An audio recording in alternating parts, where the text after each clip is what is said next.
Hello students, welcome to GSEasyTech.com digital classroom. मैं हूं आपका ट्यूटर गोपाल शर्मा और आप देख रहे हो यूट्यूब चैनल GSEasyTech प्राइम। इस वीडियो क्लास में हम बात करने वाले हैं स्टॉक आइटम के बारे में। स्टॉक आइटम अर्थात आपका प्रोडक्ट, वस्तुएं जिन्हें आप खरीदते बेचते हैं, उन्हें कैसे टैली प्राइम में क्रिएट किया जाता है। क्रिएट करते समय अगर मुझे जीएसटी रेट डालना हो तो वो कैसे डालें, HSN कोड वगैरह कैसे फीड करें, अगर कोई गलती हो जाए स्टॉक आइटम क्रिएट करते समय तो उसे कैसे सुधारें, या कोई बेकार का स्टॉक आइटम बन जाए तो उसे डिलीट कैसे करें, इन सब चीज़ों के बारे में डिटेल से समझेंगे। तो चलिए शुरू करते हैं। यहाँ मैंने टैली प्राइम को कर लिया है ओपन, और आपको याद होगा कि जब कभी भी नया कुछ बनाना रहता है मास्टर में तो हमें गेटवे ऑफ टैली में क्रिएट में जाना होता है। तो स्टॉक आइटम या बोलिए आपका जो प्रोडक्ट है वो भी एक मास्टर है, तो इसके लिए हमें क्रिएट में जाना होगा। क्रिएट में हमने क्लिक किया, क्लिक करते ही लिस्ट ऑफ मास्टर्स का सीट खुल के आ जाता है।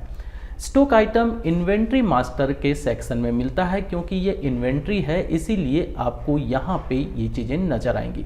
तो यहाँ पे आपको करना है डबल क्लिक और आपके सामने खुल के आ जाएगा स्टॉक आइटम क्रिएशन का सीट।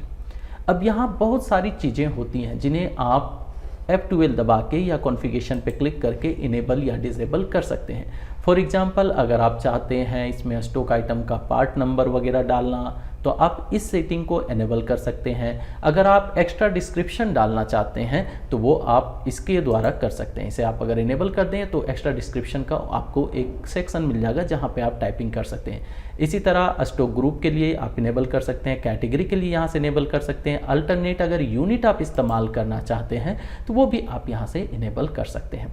साथ ही यहाँ पे आप कॉस्ट एंडर, बाइंग एंड सेलिंग रेट्स के बारे में भी डिटेल यस नो करने का ऑप्शन मिल जाता है। MRP को यस करके आप MRP का सेक्शन भी इसमें ला सकते हैं। इनके बारे में आगे आने वाले वीडियो में हम लोग और डिटेल से समझेंगे। अभी हम लोग ये समझते हैं कि एक सिंपल स्टॉक आइटम या स्टॉक जो प्रोडक्ट है उसे कैसे क्रिएट किया जाए और उसमें GST रेट वगैरह कैसे इनेबल किया जाए। तो हमने GST को यहाँ पे पहले ही से ही इनेबल कर रखा है और बाय डिफॉल्ट ये इनेबल ही रहता है। अब यहाँ पे हम इसे सेव करने के लिए Ctrl A प्रेस करते हैं और ये सेव हो गया और वापिस आ गए हम स्टॉक आइटम क्रिएशन में। चलिए यहाँ पे एक स्टॉक आइटम क्रिएट कर लेते हैं। फॉर एग्जांपल हम बना लेते हैं टीवी। एंटर प्रेस किया हमने। अगर इसका कोई उपनाम हो अर्थात अलाइज हो तो वो आप यहाँ लिख सकते हैं, अगर नहीं है तो इसे छोड़ दीजिए। पार्ट नंबर वगैरह आपने इनेबल कर रखा है तो वो भी आपको यहीं पे नजर आने लगेगा बगल में, आप उस पर भी इसका पार्ट नंबर वगैरह टाइप कर सकते हैं। अब आ जाता है अंडर। अंडर मतलब ग्रुप।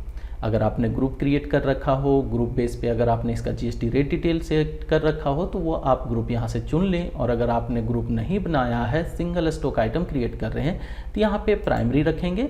प्राइमरी लेने के बाद यूनिट्स में आ जाएंगे। आप इसे किस तरह से सेल करना चाहते हैं, इसकी यूनिट क्या होगी, किस तरह की मात्रा पे से आप मापेंगे, वो आपको यहाँ पे चुनना रहेगा। अगर आप इनके बारे में नहीं जानते कि यूनिट क्या होता है तो प्रीवियस वीडियो क्लासेस में मैंने ये सारी चीज़ें बताई हैं, उन्हें ज़रूर देख लें। यहाँ पे मैं पीसेस ले रहा हूँ। पीसेस लेने के बाद मैंने एंटर प्रेस किया और हम पहुँच गए स्टैट्यूटरी डिटेल्स में। यहाँ पे मिलता है GST एप्लीकेबल।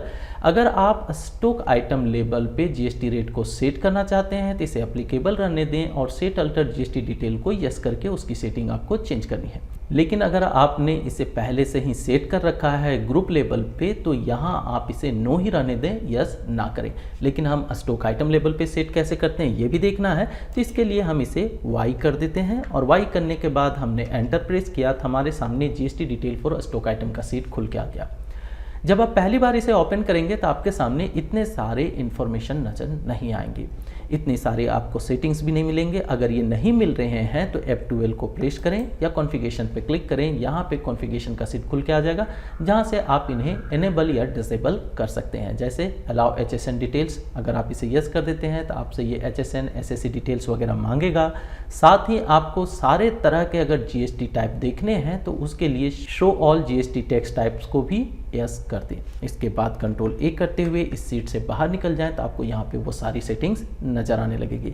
डिस्क्रिप्शन में हम कुछ नहीं लिख रहे हैं, HSN कोड में हम लिख देते हैं। इसके बाद एंटर हमने प्रेस किया। कैलकुलेशन टाइप क्या रहेगा तो ऑन वैल्यू रखना है आपको। टैक्सेबिलिटीज़ में आपको रखना है टैक्सेबल और एंटर प्रेस करना है। आपसे रेट पूछेगा यहाँ पे, तो रेट आपको कर देना है टाइप, और जैसे आप देखेंगे इंटीग्रेटेड में रेट आप डाल के एंटर प्रेस करेंगे तो ये ऑटोमेटिक सेंट्रल और स्टेट में अपने आप भर जाएगा, अपने आप आधा आधा बढ़ जाएगा, आपको उनमें टाइप करने की आवश्यकता नहीं है। अब इसे एंटर प्रेस करते हुए सेव कर दें। नेक्स्ट जो है वो है टाइप ऑफ सप्लाई, क्या है ये, गुड्स है या सर्विस। ये गुड्स है तो गुड्स पे क्लिक करेंगे, एंटर प्रेस करेंगे। अगर रेट ऑफ ड्यूटी आपको पता है तो डालिए, नहीं है अगर इस्तेमाल नहीं करते हैं तो इसे छोड़ दें, एंटर प्रेस करते हुए आगे बढ़ जाएं। अगर आप पहले से चल रही कंपनी में ये नया स्टॉक आइटम क्रिएट कर रहे हैं और आपके पास पहले से इसकी कोई ओपनिंग वगैरह है तो वो आप यहाँ पे डाल सकते हैं, कितने पीस आपके पास हैं या कितनी मात्रा में वो है, उसका रेट वगैरह क्या है वो आप यहाँ टाइप कर दें। और अगर first time stock item create कर रहे हैं तो इन सारी चीज़ों को आपको देना है छोड़ और इसे कर देना है सेव। सेव करने के लिए एक्सेप्ट में एस पे क्लिक करें और ये सेव हो जाएगा। तो एक स्टॉक आइटम हमने कर लिया क्रिएट। अब अगर हम देखना चाहते हैं कि हमारे पास कितने स्टॉक आइटम हैं तो अल्टर में जाएंगे। अल्टर में जाने के बाद इन्वेंट्री मास्टर्स के अंदर स्टॉक आइटम पे डबल क्लिक करेंगे और यहाँ पे सारे स्टॉक आइटम नज़र आने लगेंगे।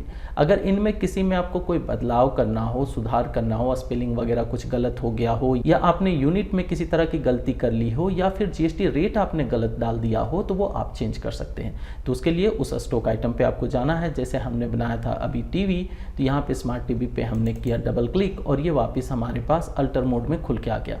किसी तरह का सुधार करना हो तो वो यहाँ पे टाइप कर दें। अगर आपने जीएसटी रेट चेंज करना हो तो यहाँ के वापस वाई करें, एंटर प्रेस करें, ये वापस आ जाएगा और यहाँ से आप चेंज कर सकते हैं। फॉर एग्जांपल 18% हो गया है तो मैंने 18 डाल दिया और एंटर प्रेस कर दिया।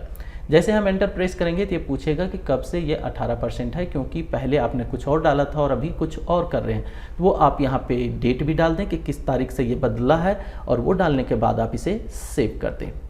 तो इस तरह से आप इसमें बदलाव कर सकते हैं। अब अगर आपको लगे कि नहीं कुछ स्टॉक आइटम बेकार में पड़े हुए हैं या पुराने साल से नए साल में आ गए हैं, ये तो बेकार हैं, इनको डिलीट करना है, तो सेम प्रोसेस वही करना है जो हमने अल्टर के लिए किया था। गेटवे ऑफ टैली में रहते हुए अल्टर पे जाना है। अल्टर पे जाने के बाद स्टॉक आइटम पे आपको क्लिक करना है 2 टाइम्स।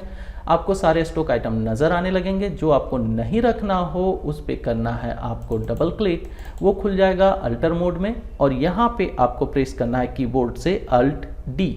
जब अल्ट डी आप प्रेस करेंगे तो डिलीट का ऑप्शन आ जाएगा, बस येस पे क्लिक कीजिए और वो डिलीट हो जाएगा। लेकिन कभी कभी ऐसा भी होगा कि आप अल्ट डी दबा रहे हैं और डिलीट का ऑप्शन नहीं आ रहा है। इसका मतलब ये है कि वो स्टॉक आइटम अर्थात वो प्रोडक्ट जो है किसी ना किसी ट्रांजैक्शन में इस्तेमाल हुआ है, कहीं ना कहीं आपने सेल या परचेज की एंट्री में उसे यूज किया है। अगर आपने यूज कर लिया है तो आप उसे डिलीट नहीं कर सकते, साथ ही उसके जो यूनिट है उस पर किसी तरह का बदलाव नहीं कर सकते।